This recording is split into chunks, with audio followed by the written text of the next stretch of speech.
Good afternoon, everyone, and welcome to the first session of the Dataviz Webinar Series organized by the Copernicus Marine and Mercator Ocean International. My name is Marine Delorme, and I'm a training officer at Mercator Ocean. I'll be your host for today.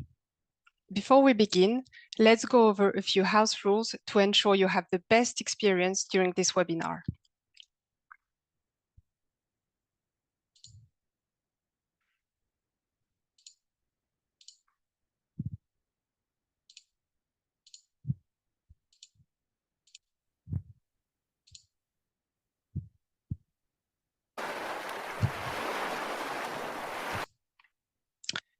So, first, please refrain from using the chat for questions.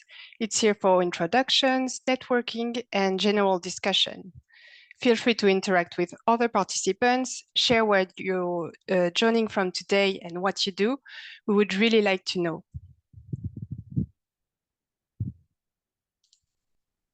For technical or content-related questions, please use the Q&A button located in the top bar of the platform. Clicking on it will take you to a dedicated space where you can direct your questions to our speakers.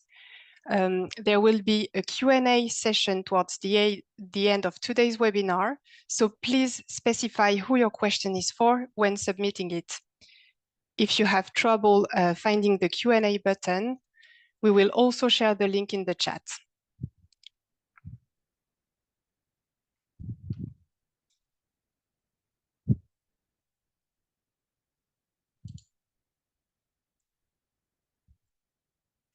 So now let's dive into the heart of today's topic, which is data visualization for the ocean. So at the Copernicus Marine Service, the marine component of Copernicus, the Earth observation segment of the European Union Space Programme, we strive to raise awareness of the ocean's challenges and its vital role in climate regulation. Our scientists create visualizations for numerous publications and reports, ensuring clarity and accuracy. But now we want to go further and start working with the data visualization community to transform our free ocean data into compelling visuals that captivate and inform the general public. Popularizing science is a collective effort, and by combining our expertise in ocean data with your creativity in visual storytelling, we think we can bridge the gap between science and society. That's why we created this series of webinars to collaborate, exchange ideas, and take scientific communication to the next level together. To explore new approaches and perspectives, we've surrounded ourselves with experts in data visualization with whom we've co-created this series. Throughout the webinars, they will share their methodologies, present innovative techniques, and provide insights on how to make scientific data more engaging and accessible. We are thrilled to collaborate on this project and push the boundaries of how ocean science is communicated. Through discussions with experts, we've learned that sharing, open access to data, and open source tools are fundamental principles in this field. We truly hope that today's content, as well as the upcoming sessions in webinars 2 and 3, will meet your expectations and inspire new ways of working with marine data. So, why is this the perfect time for this discussion? Because the new Copernicus Marine Data Store is making ocean data more accessible than ever with improved formats and tools. We've also been working on the development of the digital twin of the ocean, an initiative that, along with cloud-based data storage, is transforming the way we access and visualize marine data. So we can't wait to begin this journey with you. So let's dive into the world of data visualization for ocean science.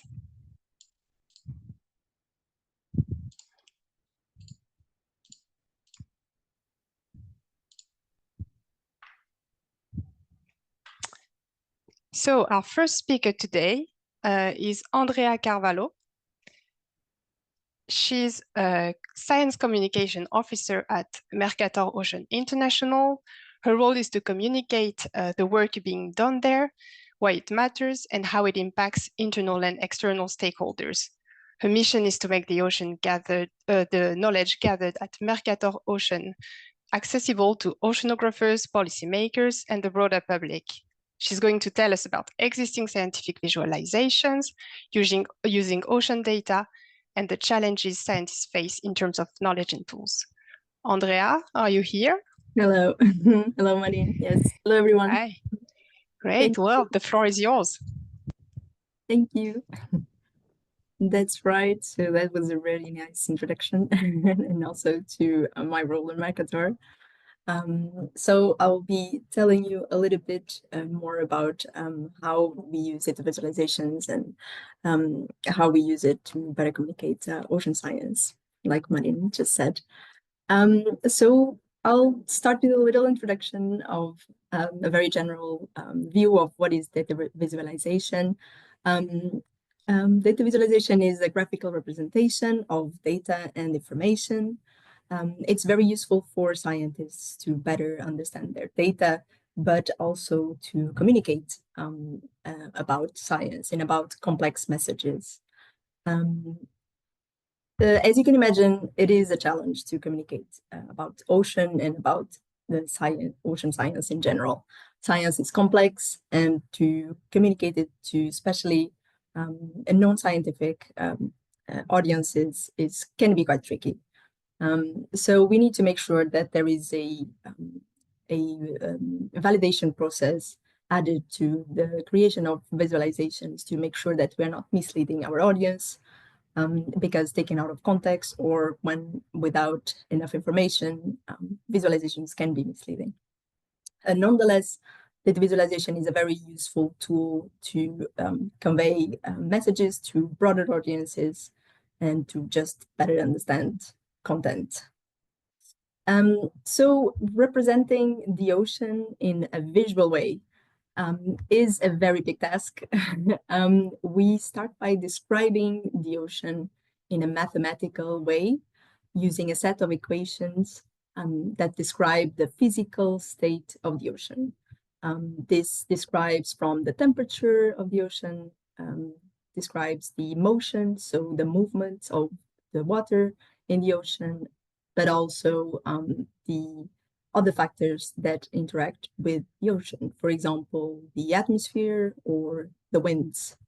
And we do this to be able to create a full representation of the ocean in space and in time. Only after this, we can create our first visualizations. Here we have an example of a visualization of the ocean circulation dating from 1992.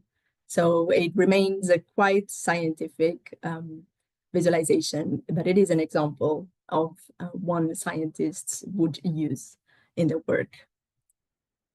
Over time and adding a more artistic and more graphical component to it, we are now able to create more beautiful visualizations that we can use to tell stories, to tell a little bit more about what is happening in the ocean, how is the ocean, how does the ocean work, and how it interacts with all the different systems on Earth. And here, for example, we can see, again, ocean circulation, so the system of ocean currents. We can see how they behave around the different coasts, how fast do they move and how slow do they move. Ocean currents are the transport system of the ocean. They allow the distribution of heat, of nutrients, of oxygen, carbon, and all that around the globe. I'll give you a few more examples of other visualizations we can create using ocean data and use at Mercator, but not only, also at the Copernicus Marine service. So temperature is a parameter or a characteristic of ocean water that we tend to create a lot, we use a lot in our visualizations. Here we can see sea surface temperature anomaly in the Mediterranean Sea in the summer of 2023.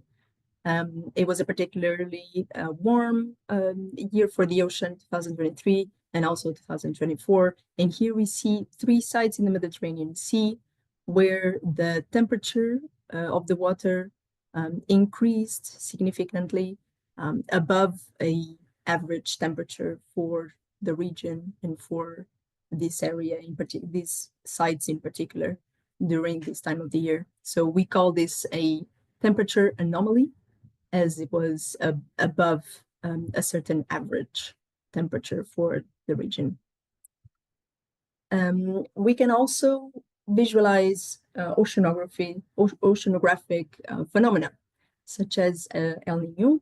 Here it's also using sea surface temperature as a parameter, but we know that El Niño is characterized by when ocean temperatures rise above a certain average temperature around this particular region in the Pacific Ocean, called Niño 3.4 region. And we know that this is a characteristic of an El Niño event. Here is, we show the last El Niño event that lasted between 2023 and 2024. Depending on the intensity of El Niño events, they can have impacts all over the Pacific Ocean.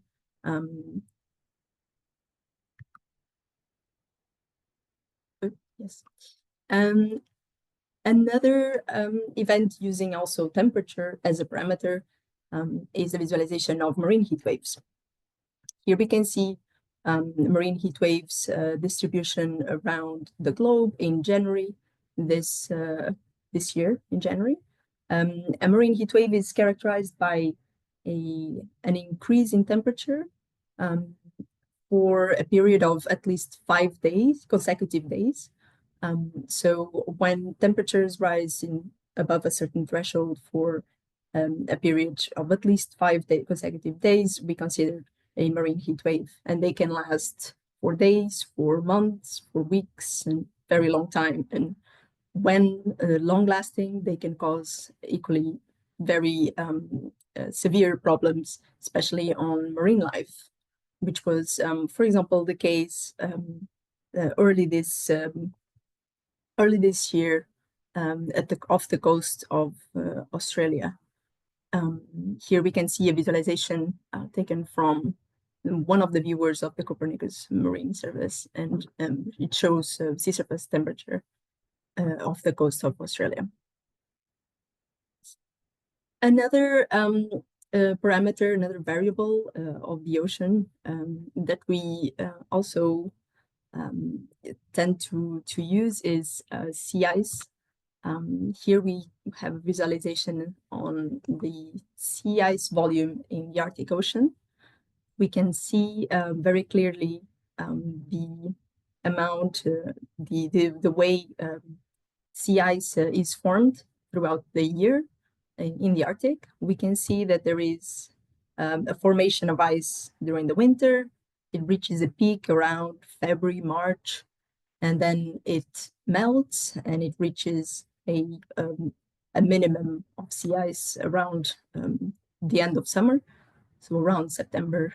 And so we can see this cyclical pattern that happens in the Arctic.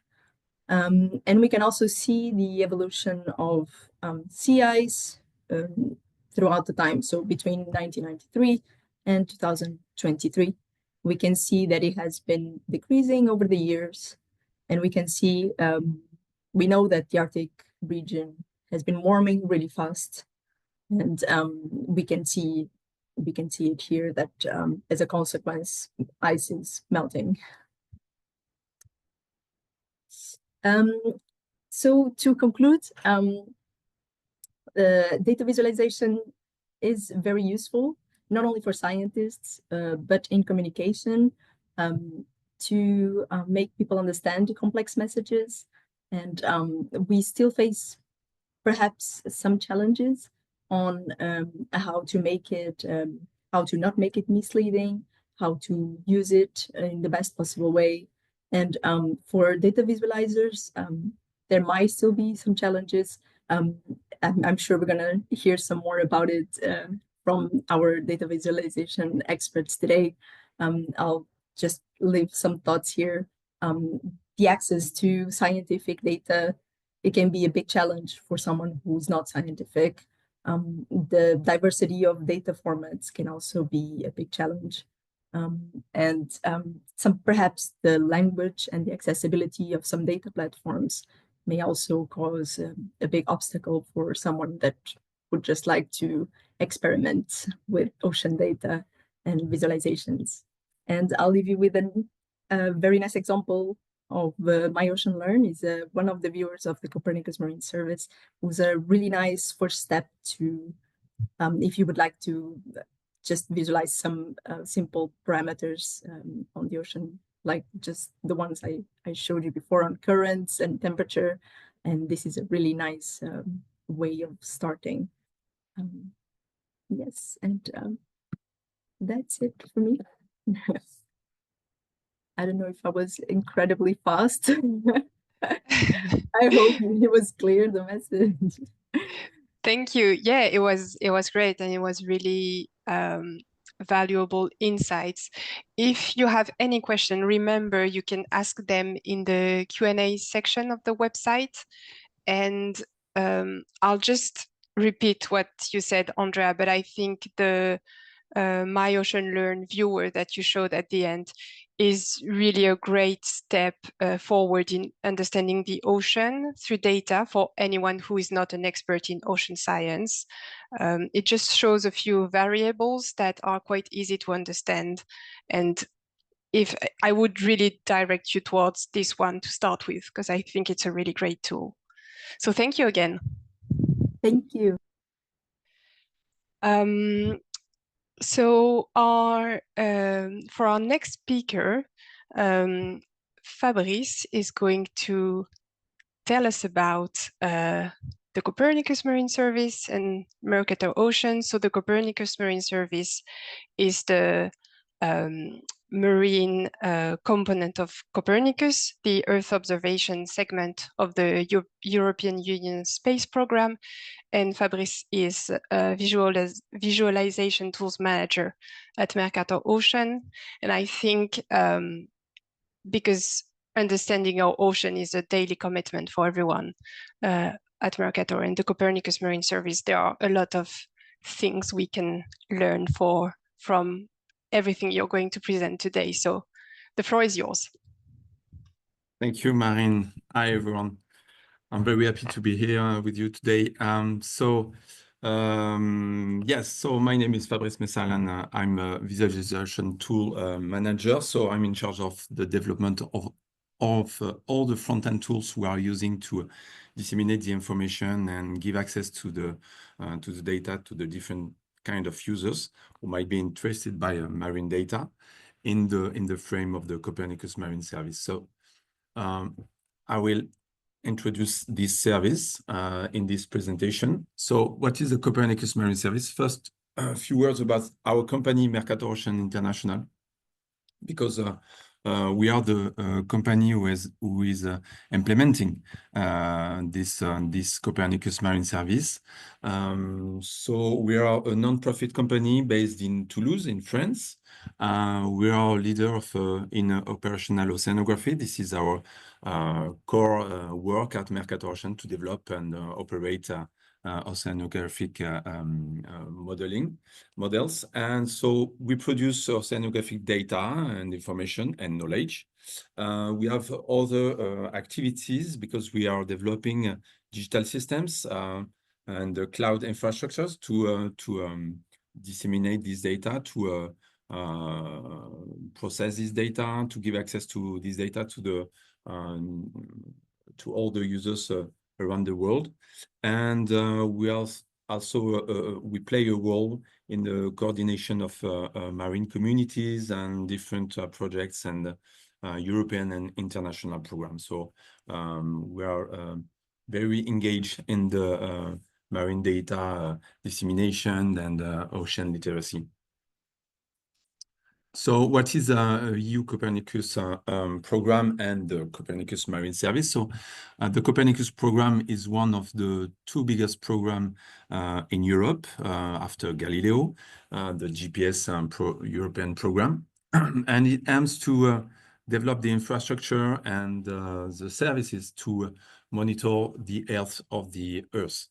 This is there is a part to develop the infrastructure, the in situ data collection, the satellite missions we have to create and to launch to monitor the Earth, but also services related to different thematics and to disseminate all this data created by the Copernicus program. And among these 6 services, so you have the atmosphere monitoring service, the land monitoring, the climate, emergency and security, and you have the marine environment monitoring service, which is the Copernicus Marine Service. And Mercator Ocean is implementing this service. So it means that on behalf of the European Commission, we develop the service with all the actors, the stakeholders involved in the collection and the creation of marine knowledge in Europe.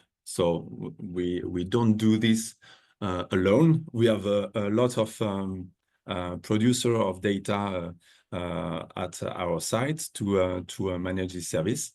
And the idea behind this Copernicus Marine Service is to standardize and homogenize all the data, marine data we can produce in Europe, and give access to the user with a single access point. So this is a website of the Copernicus Marine Service, and this is a single access point to access to all the data. So we manage a catalog of data with all the producers behind. We qualify all these products, and this is an open and free access. I repeat, this is open and free. So you have just to register. It's very simple. And then you can access to all the data for free. You can download it, you can access it, you can visualize it directly on the viewers. Today we have more than 1,500 subscribers and more than 700,000 users, because we include in these users the people who are accessing the data through our viewers. So what kind of data you can find on this catalog of data and marine data? You will find different kind of sources of data. You have observations data first. They come from satellites, they come from in situ platforms. This is data, for example, in the in situ observations platform, this is international networks of scientific platforms in the ocean, and we collect all these data. So this is sparse data from the surface to 2,000 meter depth. And then you have satellite observations coming from the Sentinel constellation, European constellation missions, and contributing missions. And so for this kind of data, you will find a long track data or gridded data with interpolation between the tracks, etc. And side to the observations data, you have models. And you will find global and European regional models. So what is marine and oceanographic models? So this is a numerical representation of the ocean, in which you have integrated the real state of the oceans through satellite and in situ observations. So like this, the model is more accurate and near the real stature of the ocean. And the importance of this model, they are in 3D. So you have information from the bottom from the surface to the bottom of the ocean, which is very interesting. So they are complementary, and we try to present the catalog of our data through the different family of parameters. So we have the blue ocean family, which is related to the physical parameter of the ocean. The white ocean related to the sea ice variables, and the green ocean related to biogeochemistry variables. So in terms of variables, you will find temperature, salinity, currents, waves, sea surface height, wind, and for the sea ice, you will have the concentration of the ice in the polar region and the Baltic Sea, for example, the thickness, the extent, the speed of the ice moving, the snow, the temperature of the ice.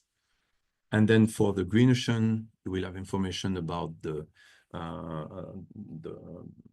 chlorophyll, the nutrients, so phosphate, nitrate, etc., the carbon, the oxygen, the optics, the phytoplankton, microplankton, etc., etc. A lot of variables. But we provide, so these data are core data to serve the public and the citizen and the researchers, the people who wants to develop services, added value services, thanks to this data. But we provide also information, and this is the next step after the core data. We try to create those oceanic monitoring indicators to provide direct access on the shelf to graphs and maps and key figures about the state of the ocean. So this is part of our catalog of data. And then we provide also an ocean state report. This is an annual report made by lot of scientists around the world using exclusively the Copernicus Marine Service data. And they try to highlight the most important research results on the state of the ocean related to the climate change. So it's very important. And we made this a summary version for the decision makers and policy makers. And you can imagine what kind of sector are interested in marine data. Obviously, the people who are working on biodiversity protection or monitoring, people who are working on marine navigation. You have the scientific research sector, the marine renewable energy, the coastal management, and the activities related to the fisheries and aquaculture, for example. So we have different kind of profiles of users using our data, and it's increasing in the kind of profile we can have. And today I'm really glad to have this webinar with you, Marine, and all the data visualization experts, because I hope we're going to increase together this dissemination to a new kind of community, and maybe thanks to you to touch new users in the future, and also to raise the awareness of the general public about the challenges that we have to face to protect our ocean. So after this very short presentation of the Copernicus Marine Service, I will share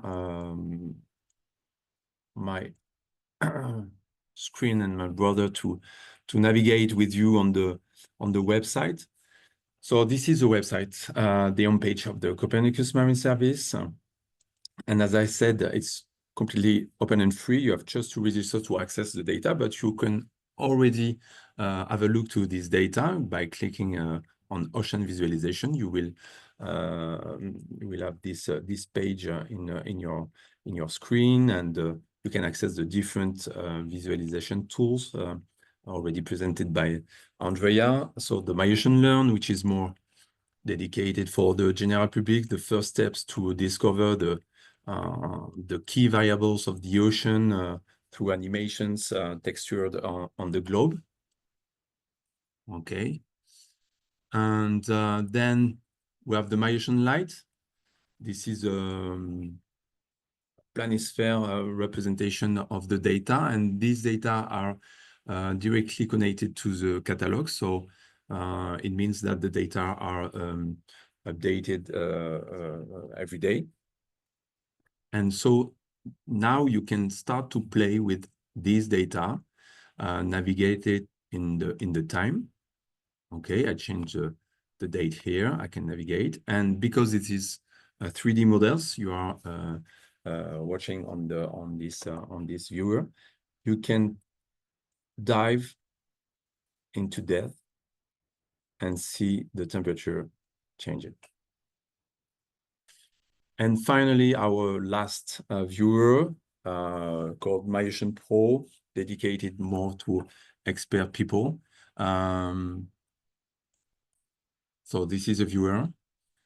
And if you go to add layer, you will have this catalog in front of you with a lot of information. So it's maybe complex, a bit complex for people who don't know exactly what they are looking for.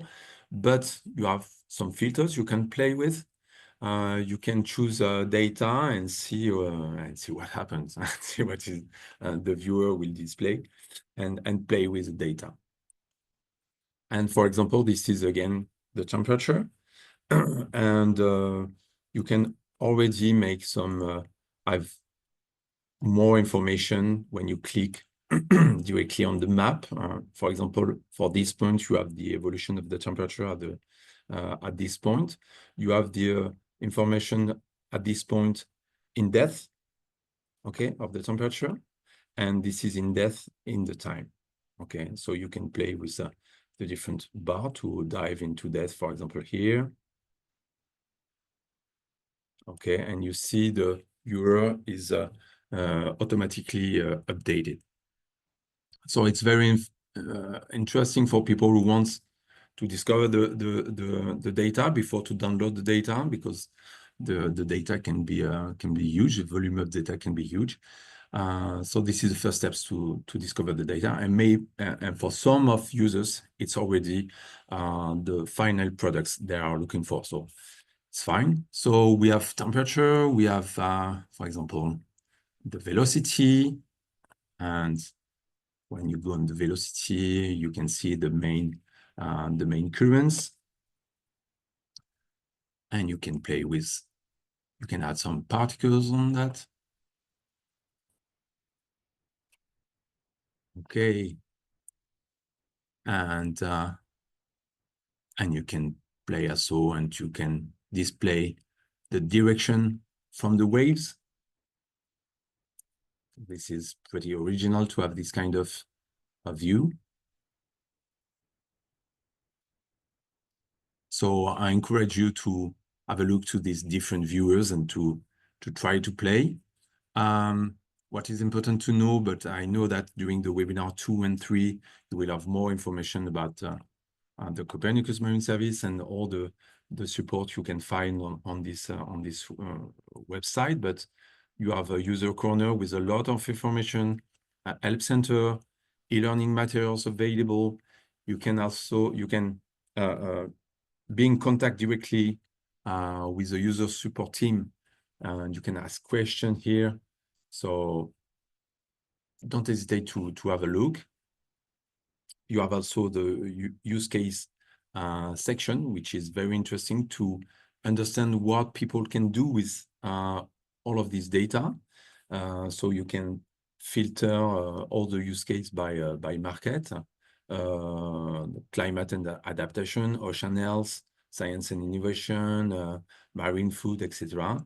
And like this, you can see how people are using the data, how they exploit the data, create added value product and maybe services to end users. So it's very interesting if you have no idea what you can do with the data. And yes, this is a basic to know about the Copernicus Marine service. And I think my presentation is finished. Thank you very much, Fabrice. It was a really comprehensive presentation of the Copernicus Marine service, and I know that 10 minutes isn't enough to cover everything. So feel free to go to the website for more details. And like Fabrice said, join webinar 2, where we'll dive deeper into the data available and how to download it and process it as well. And more surprises. Exactly. So thanks again. So our next speaker is Topi Chukhanov. He's a geographer and an engineering manager at Mapbox. He's widely recognized as the creator of the popular 30-day map challenge, which has inspired thousands of cartographers and data enthusiasts worldwide. He's going to tell us about scale of data, if I'm not mistaken, and how to get your visualizations out into the world. So Topi, if you're ready, the floor is yours. Thanks a lot. You can see my screen and hear me? Yes, we can. Excellent. Hello, everyone. Super happy to be here. Super happy to, honored to give a keynote, and always humbled if someone says that I'm recognized. I assume no one knows me, as I should. So I am a geographer, and I am talking about scales, which is a beloved topic for geographers. I am a map maker. I make also maps in OSM, but I'm too lazy. I have worked as a designer, but I'm apparently a colorblind designer. I'm also a recovering tweeter, and I work at Mapbox. So making maps, I used to do them more in my free time. Now I'm like mostly doing them from 9 to 5. And like I said, I'm going to talk about scales. I'm going to talk about changing scales. Why scales are awesome is because scale is everything in maps. So if you think about old static maps, it's all about what details you show.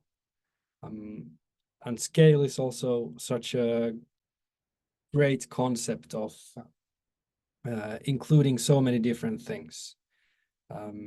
Scale defines how readable your map is. Scale defines what you include, what you don't include. But I'm also talking about changing scales from a few different angles. First angle is the changing scale of maps and data. If we think about these type of old, beautiful cartographic masterpieces that every map lover has on their wall,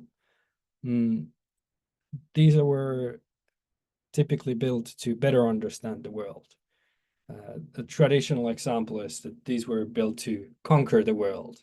So you have the world map to see, to better understand what's happening in different places and how the globe is structured. So I would say that when people started exploring and in the age of exploration, these are slightly newer than the age of exploration, but maps started on this global scale. When people were able to move and travel the world, the focus on maps was very much on this global scale. Then fast forward a few hundred years forward to today, and things have changed a lot. So people still make maps on the global scale, but the focus is on the micro scale. So this is a map called Mapbox Standard that I stare at most of the time. So I work with this. So this might look like a game at first glance, but it's actually a map. It's our map product that I work with. But the level of detail has really changed, and that's not a marketing speech for Mapbox. This is a general observation of what kind of data is collected. So this is due to mobile phones and how we collect data and what kind of data can we have. So instead of focusing on a building block or even a building, now the focus is on finding the right entrance so your delivery driver can find directly to you. We map individual trees instead of forests. So like this is I don't know if this is like the pinnacle of detail in maps, or are we even able to go even more in detail? But this has like changed a lot on how we think about scale and how accurate can we go with scale. An awesome resource for map data is OpenStreetMap, as many of you might know, and especially in this sort of like micro scale. If we think about, if you're not familiar with OpenStreetMap, you can think of it as an analogy for Wikipedia for maps. That comparison has some like caveats, but we can simplify it in that way. And right now, the OpenStreetMap database has 9.5 billion nodes. So nodes which have like been entered manually by an individual mapper. And that's an amazing scale of data. And so much of current mapping infrastructure is built on top of OpenStreetMap. But it's not only OpenStreetMap. Also, a lot is happening on the global scale. I went through when making the slides, I went to my own archives and looked what like cool stuff I would have on a global scale, and came across this. I did for some random tweet a few years back. This is sulfur dioxide emissions average on 5 days. The data is from Finnish Meteorological Institute. And why I wanted to bring this here is that I wanted to show what kind of how the temporal scale has changed on, and also the spatial accuracy on what can we collect on a global scale. And I think that ties us very well to the marine data and the Earth observations that you heard about before. I think much of this goes thanks to the commoditization of the satellite industry. I don't know if it's like fully commoditized yet, but this is a report I came across, and as there are so much more satellite programs going around the globe, and the price of sending satellites out into the globe, into space, has gone down amazingly, and the Earth observation industry is expected to grow at an unprecedented rate. So this is very fascinating to see what kind of changes we have, both on the micro scale and then at the same time on the global scale. But not only is the scale and the amount of data changing, but I think when we think about data visualizations and creating those, one part is data, and then of course tooling and everything.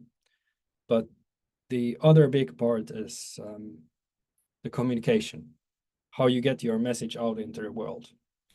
And for me, the data visualization community has been a big thing that like has helped me in getting my message out into the world. So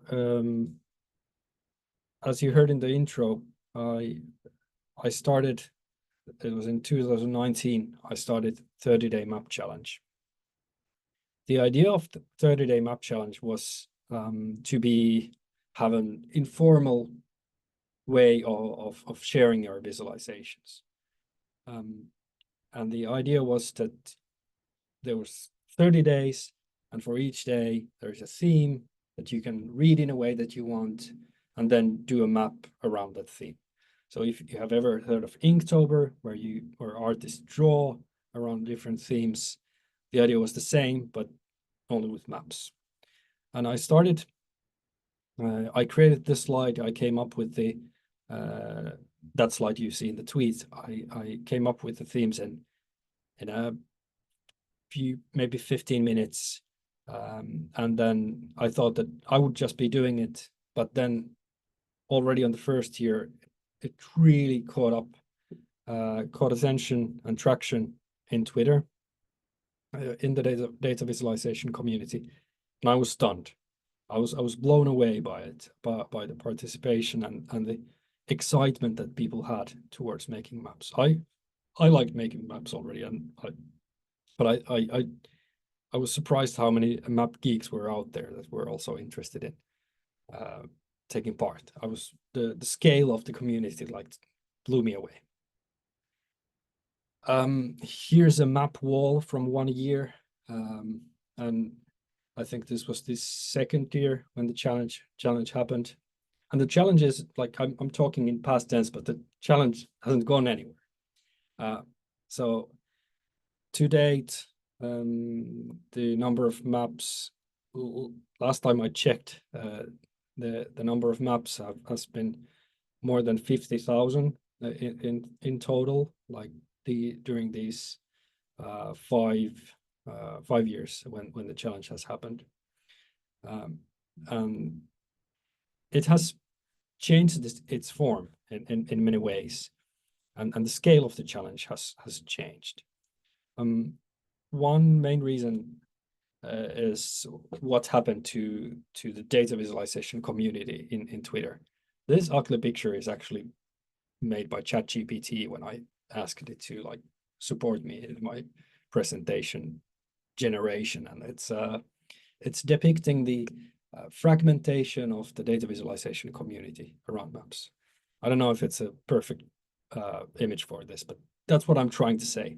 So for everyone who were on Twitter, active on Twitter, know that it was very different in 2020, and now the social media platforms have really fragmented. So some people are on Blue Sky, some people are on Threads, some people are still active on X, some people are not really active anymore. So part of the beauty of the challenge was that everything was happening in the same place. But now it has changed its form into having these multiple nodes where it's active. I've heard that the challenge is happening, like some workplaces have organized this challenge, or like university groups organized the challenge. And the idea, so there is no formal way of organizing the challenge. Everyone is just working with the same prompts on these same days. So during the last 1 or 2 years, I've been following how the challenge evolves now after the data visualization community has fragmented. But I think it's rethinking itself, if I can say so. Then another thing which is changing, I saw that I showed the amazing graph of increasing edits in OSM, or increasing number of data in OSM. But then if we look at the number of data added per day, if we look at the last quarter of the chart, we can see that that's around from 2020 onwards. We can see that actually there is a slight trend downwards, and this is kind of interesting. There's no one single reason for this, but one is that many of the organizations being actively involved in OpenStreetMap are not so much anymore, like Meta and other big players. And overall, I feel like there is a slight shift in how open data is being perceived. I think one reason is like the political atmosphere around the globe. I think as a Finn, I see that like in Europe, the security atmosphere has changed a lot, and Finland is well known for having a lot of open data. And still, let's say 4 years ago, there was a lot of like, there were opportunities seen around open data. Now I feel like there are more threats seen in open data. Like what could happen if someone uses this data? What could happen, like what bad could be done with this data? So I would say that there are the amount of data is increasing. There's no question about that. But how the data will be accessed and how we will share it and with whom, that is also in flux, and it will be interesting to see where that goes in the near term. But so things are changing, but what could be the closing thoughts or takeaways from this talk? Again, selfishly, I went into my own archives to find something for my closing slide, and I got excited when I looked at all the stuff I've been doing throughout the years, and that excitement got me thinking that we should be aware of what's changing around us. So we should be aware that communities have changed, but I think social media platforms, as we have seen until now, they keep on coming and going. Like there's no one permanent thing that's going to be here 10 years from now. But what I have learned on my personal data visualization journey is that keep a low threshold of getting your stuff out into the world. That has been the main thing, or the coolest thing I've learned in data visualization, is that now when we heard about the ocean data, it can get very complex very quickly. But if no one goes and explores and tries out, no one then ends up diving deeper. So you don't have to be a marine scientist to get started. You can look at things from very different angles, and then internet is often portrayed as this like a hostile place where people come and say that, oh no, you're doing it incorrectly. You should be like doing it this way or that way. Or I was very afraid when I shared my first snippets of code online. I was terrified. I was sure that people will come and say that, like, this is the worst thing you have ever done. This is like like such a bad thing to come and like show your ugly Python code. But it was the same thing with both the code and the visualizations I've shared online. I've been always positively surprised how much support there is online, how much people are positively commenting on stuff and saying that, hey, you could do this or that. There is always 1 to maybe 5% of the feedback that's negative. But I strongly encourage everyone on the call to think that we're collecting so much more data all the time, so much more interesting data at all scales, on the micro scale, on the global scale. So right now, in the changing scale and the changing landscape of the open data, it might require you a bit more work to get your hands on the data and to understand where it is. But remember how people were saying 5-10 years ago how data is the new oil. It still is. People are just not saying it anymore. So again, I thank for this possibility to come and speak to you. And my main message to all of you is that don't be afraid of exploring and trying things out and diving into data visualization. Thank you. Thank you, Topi. I definitely learned a lot of things. And I think we'll tell you during webinars 2 and 3 about an opportunity for your work. I'm talking to anyone joining the call for your work to be displayed. And I'm pretty sure it's going to be an exciting opportunity. So remember what Topi shared today and take the chance to share whatever you've created, but more on that during webinar 2. So thank you again. Okay, so let's go now to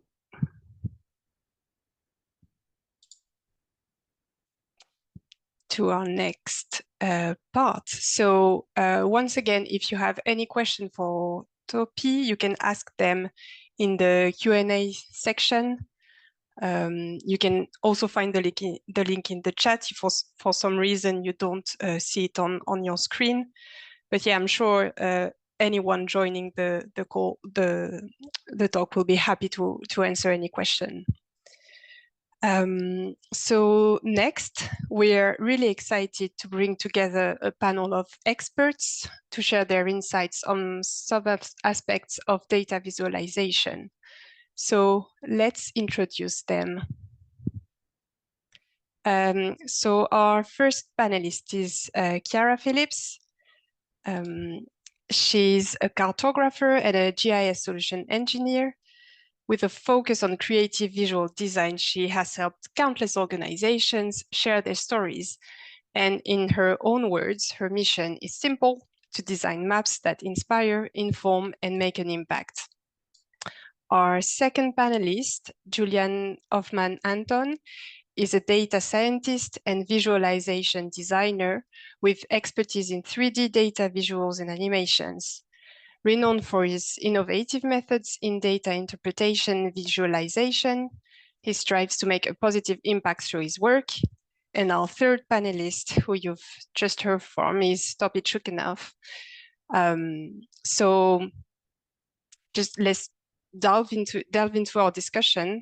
And the first question I'd like to ask is, how can visualizations be made more inclusive and accessible for diverse audiences? Chiara, would you like to answer this first question? Yeah, I'd love to. Hi, everyone. And yeah, thanks for asking this question. I think it's so important, especially because we're just in this era where creating data visualizations is like more accessible than ever. I think there's a lot of open data, a lot of open source tools, and like tons of great online tutorials. And yeah, I guess when I think about this question, I just think about how as cartographers and people that make data visualizations, I feel like we have this responsibility to be really curious about how people interact with our graphics and also know that not everyone interprets them in the same way.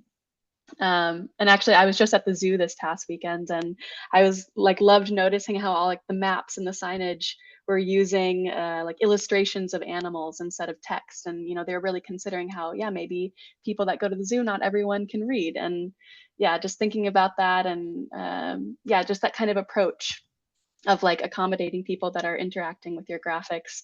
I think it's something that we can apply to all of our data visualizations as we learn to use these tools and new data more. And yeah, I guess like on a more practical level, like practical steps of things that you can do to make your visualizations more inclusive and accessible. I mean, there's a tons of online like free tools for checking color blindness and contrast. There's guidelines for making sure that text is legible or like adding alt text. I mean, yeah, I think there's so many different things that you can do, like even understanding the places and people that you're mapping. But I think, yeah, overall, it's just getting curious about making things inclusive and accessible and seeing where that takes you is what I'd say. Great. Anyone else, Julian or Topi, do you have anything you'd like to add to this?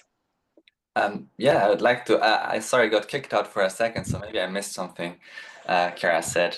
But I mean, all this, I think it has never been easier to create visualizations.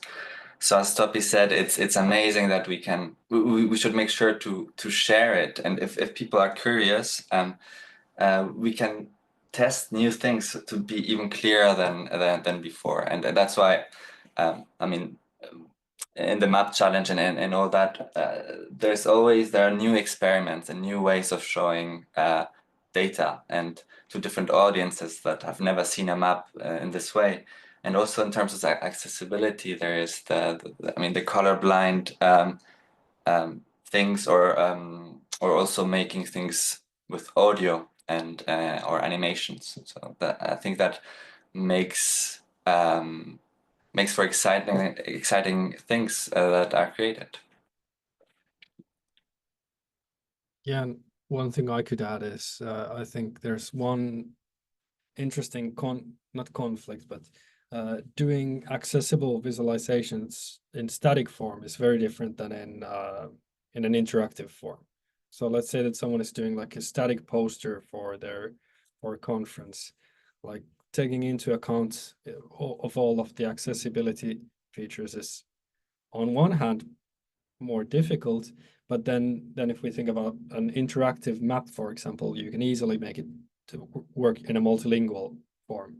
So I think it's like accessibility and inclusiveness is challenging to mention, but also very different in different contexts. So like interactive and static accessibility is very different. Yeah, absolutely. Okay, so if that's okay with you, I think we can go now to the next question, which is, what role does AI play in data visualization? And I think, Topi, you kind of volunteered to start answering this question. Yeah, as you saw, I also tried to use it in my presentation. Actually, like when I was doing the presentation, I brainstormed with ChatGPT, like I think many people do. So I said that I would like to talk about this. I have these ideas. And then we collaborated with my good friend, ChatGPT. I think it plays a very important role, but I think it's very important to understand where it can work. And now when talking about AI, I hate hype words in general. So I like think about like large language models now now I talk about AI. I think one key area where it can help in data visualizations is data cleaning, because everyone hates data cleaning. Every data visualization and analyst knows that when you get data in, it's always messy. And I think it's like not super good, but pretty good in if you have like a lot of like CSV data or like tabular data that you need to clean up with like unify names or like clean up excess data there. I think that's like really good use case for LLMs and AI. What it won't do is that it won't do the data visualization for you. So you can use it in ideation, brainstorming, data cleaning in like the first, I would say like first 20-30% of the data visualization process, but then you need to take control of yourself and actually finish the visualization. This is my take. And this is like how I use like AI tooling. Thank you. Julian, anything you'd like to add?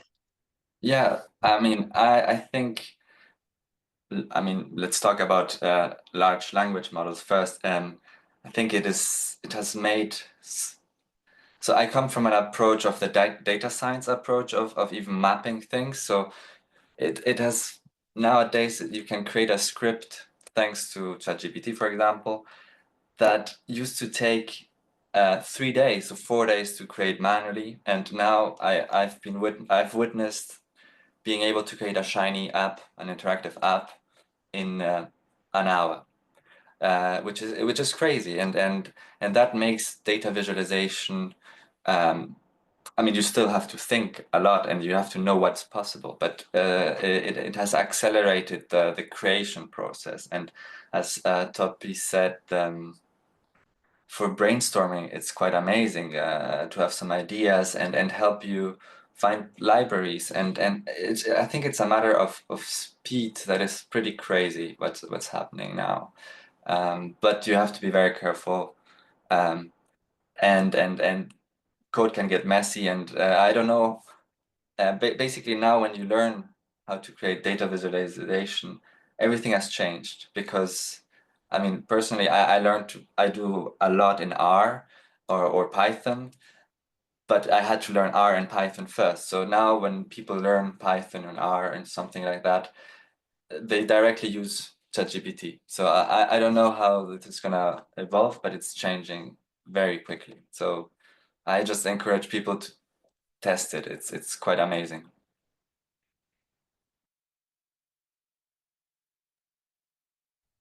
Great, thank you. Chiara, would you like to add anything? No, I think they covered it pretty well. I think the AI is just really changing how quickly people can get onboarded to new tools, and yeah, cleaning stuff that we don't necessarily want to do all the time. But yeah, I think that makes sense.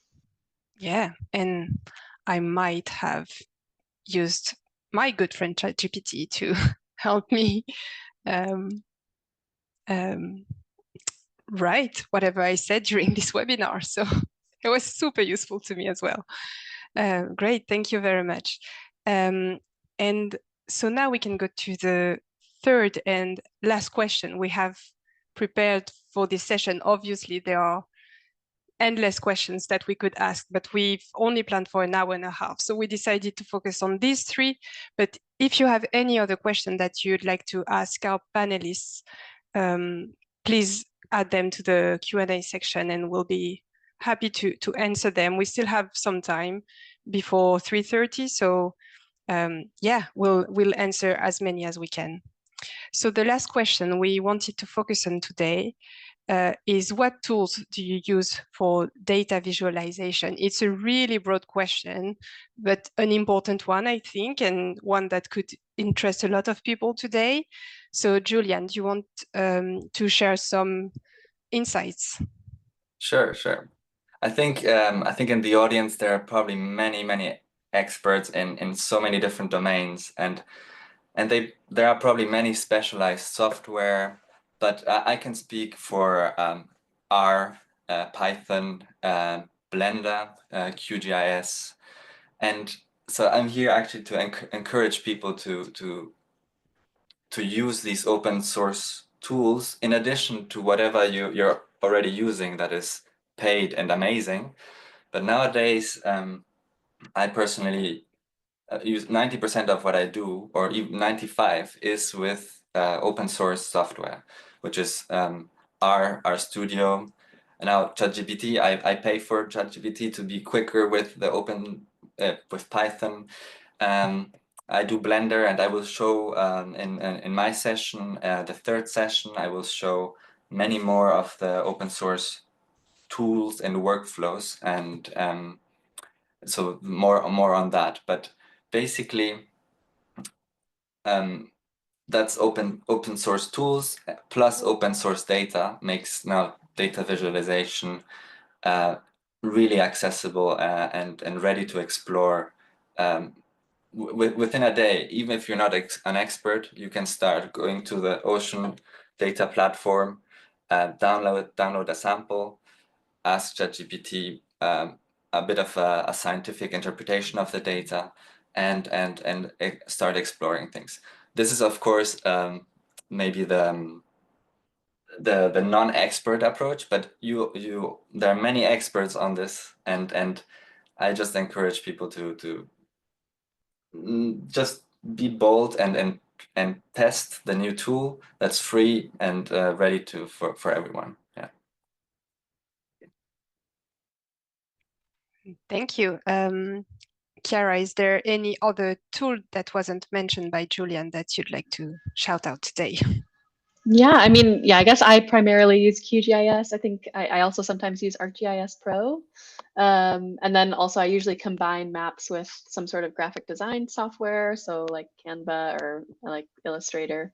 And then I've also started to use like Data Wrapper a little bit, which is nice for making like really quick like charts and things like this.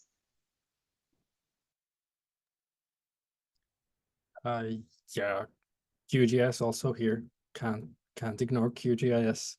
Then on top of other stuff already mentioned, I want to call out Postgres and PostGIS for any vector data, any larger vector data. I think it's really good in good and fast in vector data cleaning and analysis. And then I have to mention Mapbox because I think it works well for interactive maps. No, honestly, whether I work here or not, I think also the interactive side is something that like we're now QGIS is for static. So like then for interactive visualizations, you have plenty of options. And that's the interactive side is also something that's like in constant change. So if I say something now that's like the best JavaScript TypeScript library, like by the time this gets to YouTube, like people will call me out as like saying something that's out of date. So for interactive viz, there's so much that I can't even call out. I mean, we already have a pretty good selection of options, and oh, Julian, you have something to add?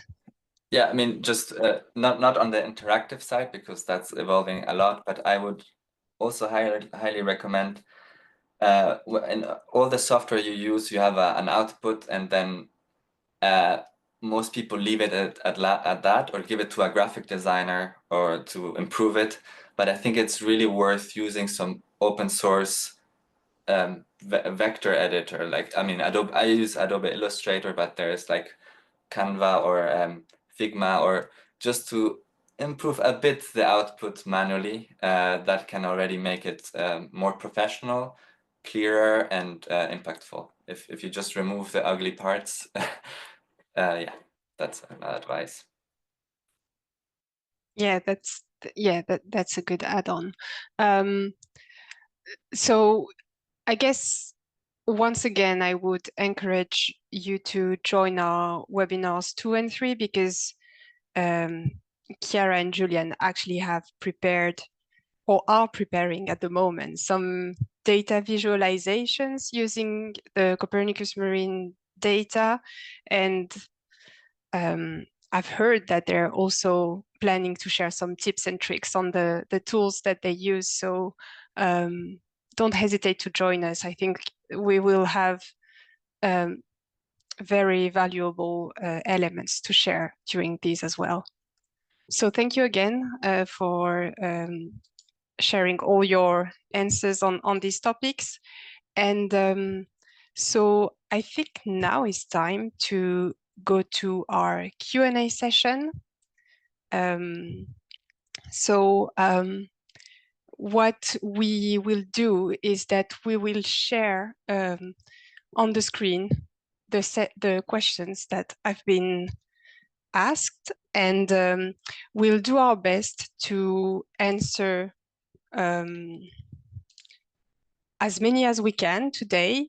But if we don't have time to do it, there will be kind of post-event report with answers to all the questions that have been asked, and you'll be able to find it on the event website, and we'll also send you an email with the link to it. So if we don't have time to answer your question now, we'll definitely do it later on.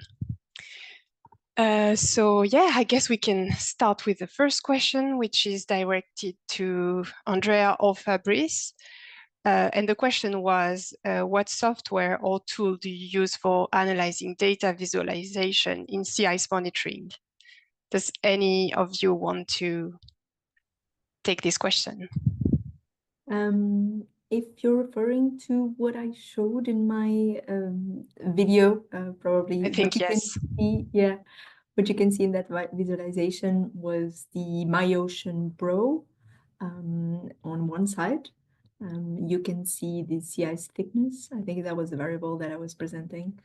And on the other side, that was a graph made on, or several graphs made on Python. So that was Python used. So the MyOcean Pro was one of the viewers that Fabrice showed that are part of the Copernicus Marine service. Fabrice, if you have something else to add on. You're perfectly right. I was trying to share my screen to show how to access the data and visualize it. We can do it if you want. I can stop sharing my screen and quickly. Yeah, sure. Oh, actually, it's not me sharing my screen. Oh. Thank you, Gail. So this is a MyOcean Pro viewer, and then I go on this catalog of data. I select sea ice like this, global ocean, and I can start with the first product here. If I click to add to map, I can have access to different data sets. And here you can see the frequency of update of all the products. And if I go on the daily products and I choose, for example, sea ice thickness, I click to add to map. I will hide the sea surface wave. I have the sea ice thickness. And then by clicking here, I can see the polar projection on the sea ice thickness, and I can navigate in the time, and I can click directly on the map to have the evolution, for example, of the sea ice thickness on this point in particular. So you can directly have access to this data on the viewer. And as Andrea said, also we are using a lot of Python scripts to make this visualization. For example, all the maps you can see in animation on the MyOcean Learn are made with Python. And I would like to add something about how to make this visual, this basic visual you are using in the Copernicus Marine service. We organize frequently trainings, training workshops with Gaël and Marine on different topics, on different regions.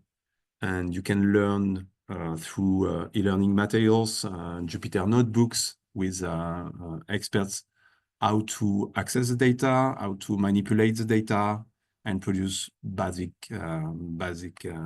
graphs or maps. Thank you. Next question is for Andrea again. What is the most common data format downloaded by users, and what other formats are available through Copernicus? I think that's a really good question. I was sure that we would come to this at some point. So in the Copernicus Marine service, the format that we have available for data is in netcdf files.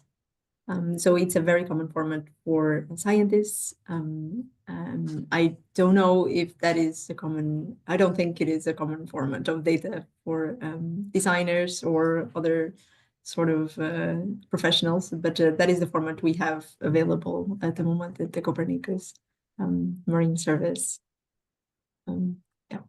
Yeah, again, I can add something about the catalog and the data. If you go again on the catalog of data, you will find information of about each product with a sort of product sheet. And if you click on data access, you will see that you can obviously download a netcdf file in this format. You can also make a subset of an extraction of the data you want by defining the boundaries of your area of interest, the level of depth you want, the time range, etc. You can directly download the entire file in netcdf format. But for a lot of data now, you have access to WMTS file format. And we provide on the website, but maybe it will be demonstrated in the second webinar, a toolbox, Copernicus Marine toolbox in Python, to access more easily to the products. Thank you. And for some of them, yeah, go ahead. something, because I heard the file format CSV. So on the viewer from the MyOcean Pro viewer, if you click on the data, if you see the graphs on the point, on the lines, on an area you define, you can directly download the CSV file related to this particular data. So it can be very interesting for you if you want to focus on a region in particular, or point, lines, etc. That's it. Thank you for all these precise. Now we have a question for Chiara, Julian, and Topi. I understand AI is very useful and important, but you have concerns about AI ethics, inaccuracies, and plagiarism. Does any of you want to start answering? Yes, I have very much concerns. And you should have too.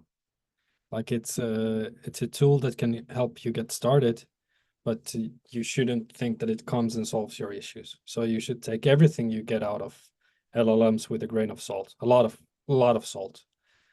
So you should think like, am I breaching some rights? Am I getting inaccurate data? So it's a support system, but it's not a tool that will get you from start to finish. Yeah, and I'd say there's also a lot of environmental concerns around AI as well, that we should be mindful about how much we're using it. And yeah, I mean, on top of already the concerns that you've already mentioned here about like AI ethics, inaccuracies, and plagiarism, of course, we don't want to promote any of that either. So. Yeah, you're right. And we didn't really mention the generative AI in terms of image creation. That has a lot of issues as well. But in terms of from the script or the data science side, it really helps a lot. But again, you have to know the statistics and the formulas to not make mistakes. Like, yeah, the models are not 100% correct all the time, and you have to know the formula, the statistics, the science behind to check that it's also correct. So thanks for bringing that up. And the ethics question is very important.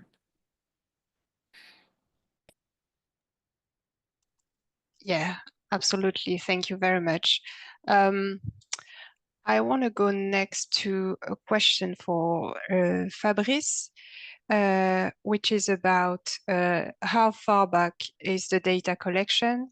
For example, if I want to check the amount of chlorophyll, I guess, through the years.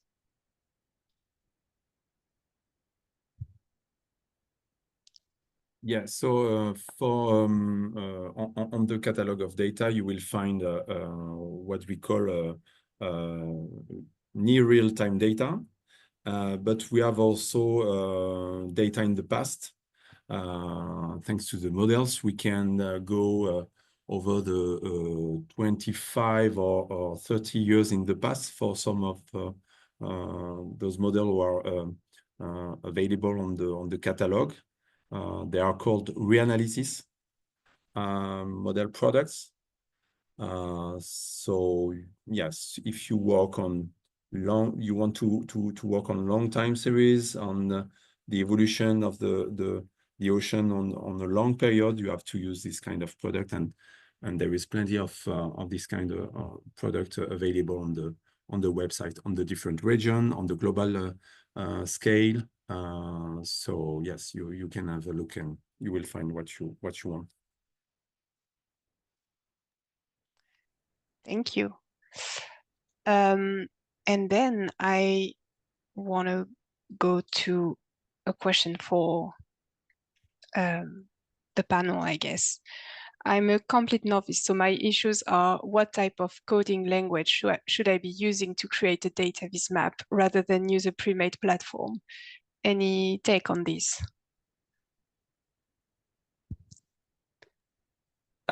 I can start. I think, first of all, I mean, right now the options in terms of coding is Python or R. There is also, Stata, but that's not open source.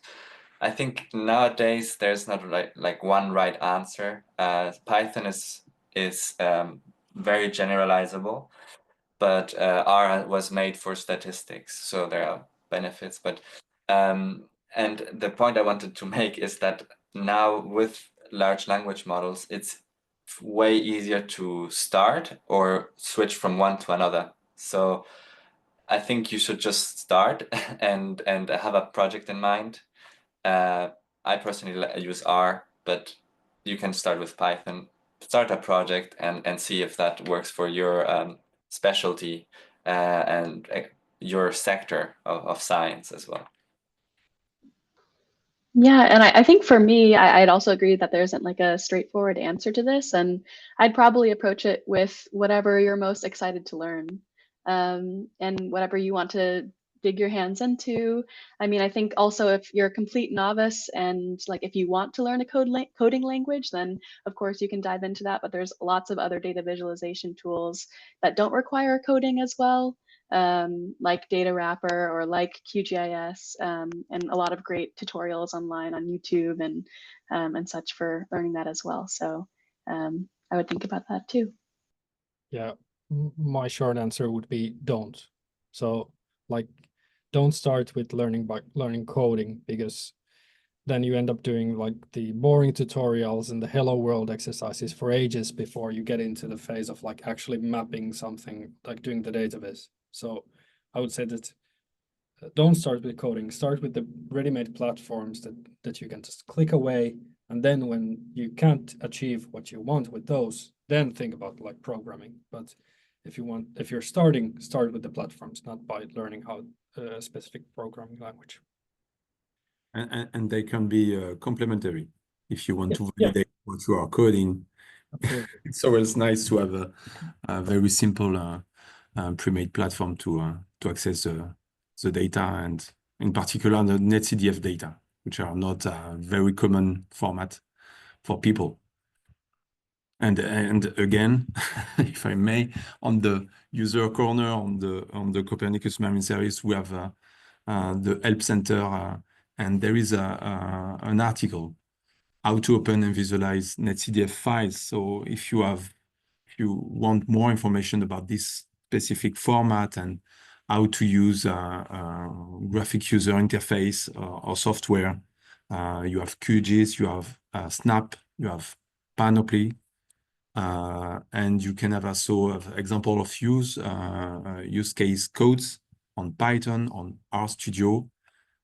But again, you can use it in this order, as Topi said.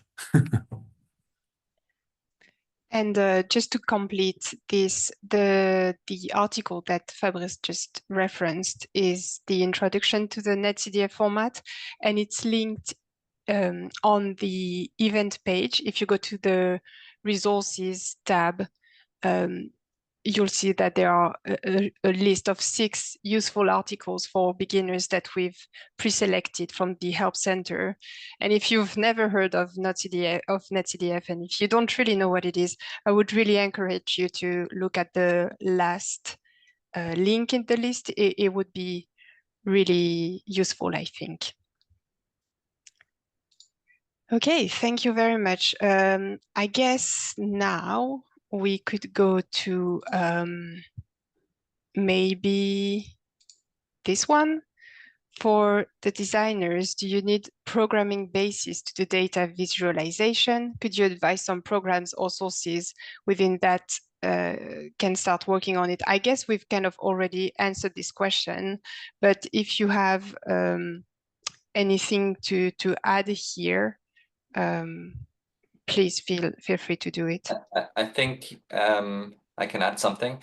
I think we can differentiate between maps and spatial data and other charts and graphs, and because we talk about data visualization, but maps are always visual, but they're also the basic charts and graphs. And I think most people do the charts or start doing the first one in Excel, which is amazing. But then you start learning other tools, and you don't need to start programming immediately. But now I'm talking from the non-map visuals. For the map visuals, that maybe someone else is better at explaining that. I started directly programming, but QGIS, you can just drag and drop some data and it appears. Whereas in R or Python, you have to code.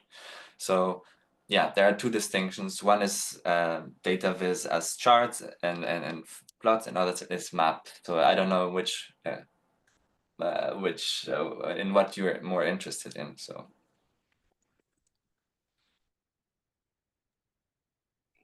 Great, thank you for these additional elements. I think we're just going to do the last two questions that we see here, and there are still some unanswered questions. So like I said earlier, we'll definitely answer these and send a post-event report with some answers. I wanted to go to this one for Fabrice because it looks like we're going on more of the technical side. So I was thinking maybe in a short answer, could you answer how do you manage to process data on seawater velocity hourly also for today? For example, I see data for today, but also for the next 2 days.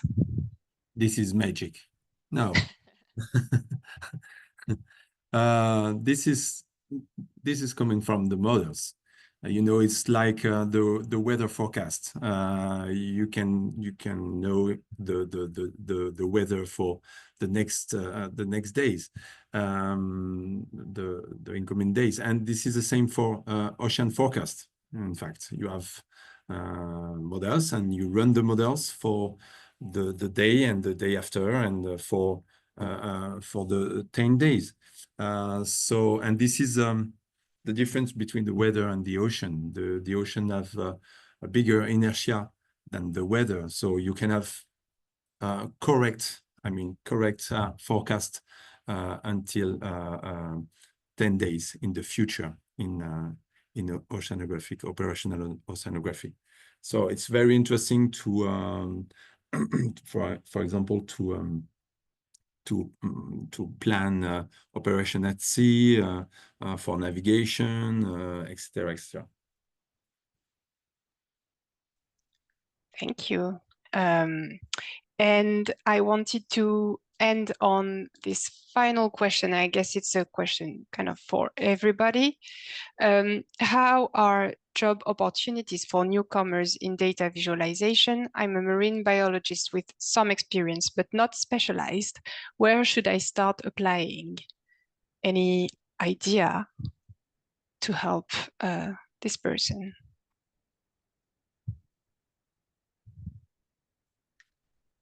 Fabrice, you're on mute, I see. Sorry, I'm mute. No. No, you're not muted. No newcomers in data visualization, but marine biologist. I don't know. I'm pretty sure some marine companies specialized in, yes, ship routing or marine renewable energy, or also some media can be interested to have specialists in data visualization and marine environment, because it's very useful for this kind of company on one side, and for the media to communicate on the new challenges the ocean is facing. So I don't know where. Yeah, I wanted to add, communication companies can be a good option. Media needs outputs like this, like beautiful maps to illustrate the articles and or web pages. So I think that could be an option, definitely. Communication agencies or design companies as well. I think this knowledge of data science is probably very useful in design as well. Julian, do you want to add something? I'm not a marine biologist. but I can say that the way I started, but